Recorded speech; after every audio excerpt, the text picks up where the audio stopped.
Hey, what's going on? It's your boy BT, and I came here to talk some boxing with the thousands of True School Sports subscribers. What's going on, guys? Now, great fight we had over in Japan between two really talented fighters in Anselmo Moreno, Shinsuke Yamanaka. It was truly a super fight at 118. Now, I can't really say this because I don't know the division that well, but doing the research I have done, and knowing the magnitude of this fight, it almost seemed like it was kind of like the Mayweather Pacquiao, that weight class, in the sense that here we had the number one guy fighting the number two guy, and these guys had proven to be number one or number two for a number of years, dating all the way back to 2012, and it was just a great fight. It had everything. It had good boxing. It had some good toe-to-toe action. Just had everything, man. I'll say this about Yamanaka. I never really watched one of his full fights in its entirety. I've seen clips. I've read a lot about him, but I never really sat down and watched one of his fights. And this is my first time watching a fight of his. And the guy, looking at him now, watching this fight, it's almost crazy to me how this guy is only number 9 on the pound list. It almost like I feel he should be top 5. Due to the fact that he's beaten the likes of a Victor Archinian and now Moreno 2 times. And he's the longest reigning champion in boxing, not the most title defensive, but the longest reigning champion in boxing. So he seems to have a top 5 spot. He's earned that. And just an accurate puncher, very accurate guy, accurate jab, accurate straight left. And the fight was great. So we'll start with the first couple rounds. For the whole fight, I'll break down the whole fight. And round 1, Yamanaka comes out boxing Moreno, trying to find his range, and he eventually finds it.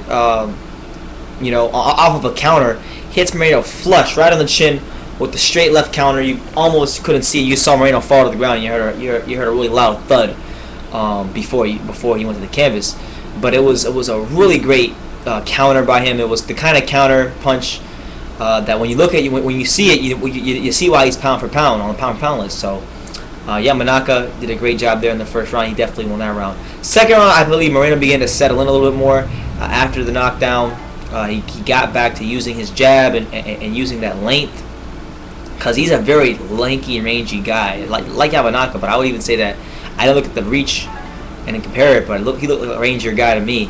And he wins that round. He seems to establish himself a little bit better in the second round. Now in the third round, he sticks to doing what he's doing.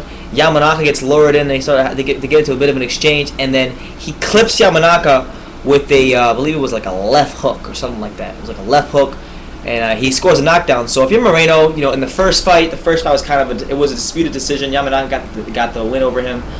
But if you're Moreno, you felt like you won that fight. So after the knockdown, you gotta feel like heading into the 4th, 5th round, that you're gonna be in a good position to really put it on this guy.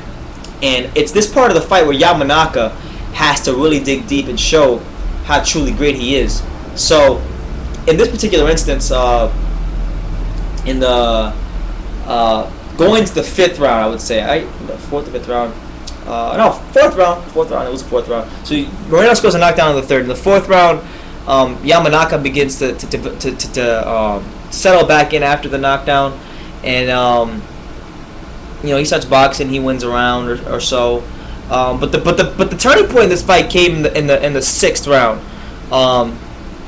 Yamanaka has kind of calmed down from the knockdown. He began to find his rhythm again, and in the 6th round, I mean, it's crazy. You watch the straight left hand. It came in like a missile, and it hit him straight. It hits Moreno straight flush, and you see the sweat. You hear the sound. You see the sweat fly off this guy's face, and he goes to the canvas.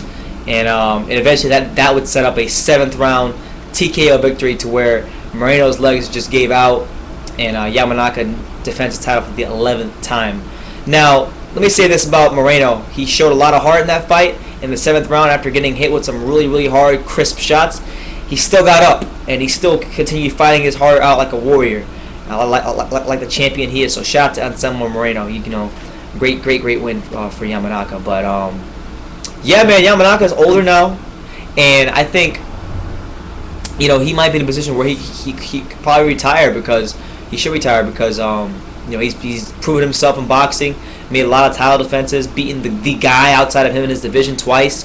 So, why not retire unless you get a Rigon Diao fight, which doesn't seem likely. You had the Roman Gonzalez fight on the table, potentially, because Roman has said he may move up to 118. And if Roman does that, look, if Roman does move up to 118 and fights Yamanaka and defeats him, I mean, there's no way I can't put Roman in the top 15 all time. It's just crazy because Yamanaka is just so rangy and accurate with his punching. I mean, I would actually favor Yamanaka in that fight. I mean, I would not favor Roman in that fight. So, that being said, man, Yamanaka scores an impressive victory. I think a lot of you American fight fans who don't pay attention to these smaller weight classes should really make the time to go watch them, because these are the fights HBO and Showtime should be making and putting their money behind, because these guys are really going in there and they're fighting the best fighters. They're giving you exciting fights, and small weight classes are doing the damn thing right now.